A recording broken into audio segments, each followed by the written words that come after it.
If you want to make your presentation more interactive, one of the easiest tricks is adding a hyperlink to an image in LibreOffice Impress. This is really useful when you want people to click a logo, button, or picture and open a website right inside your slideshow. In this tutorial, I'll show you how to do it step by step in just a minute. And if you find this helpful, make sure to hit the like button and subscribe for more quick software tutorials just like this. Let's jump in. First, open LibreOffice on your computer. If you're starting from scratch, on the left side under Create, click Impress Presentation. If you already have a presentation saved, you can open that file instead. Once your presentation is open, go to the slide that contains the image you want to link. This can be any image, whether it's a picture, icon, logo, or graphic. Now click once on the image to select it. You should see the selection handles around it, which means the image is active and ready for editing.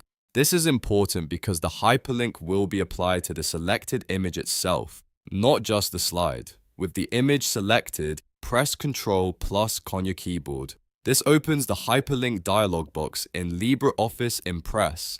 If you prefer, you can also look for the hyperlink option in the menu, but the keyboard shortcut is usually the fastest method. In the URL field, type or paste the website link you want the image to open.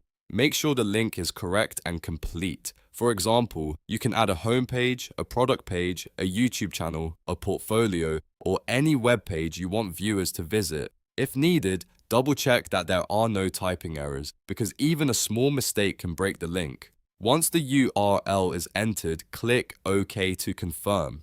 LibreOffice will now attach that hyperlink to the image. That means when you run your presentation in slideshow mode and click the image, it will open the website you entered. That's really all there is to it. Your image is now clickable inside LibreOffice Impress, and it can take your audience directly to the link you added. This is a great way to make slides more engaging, guide viewers to extra resources, or create cleaner presentations without showing long web addresses on screen.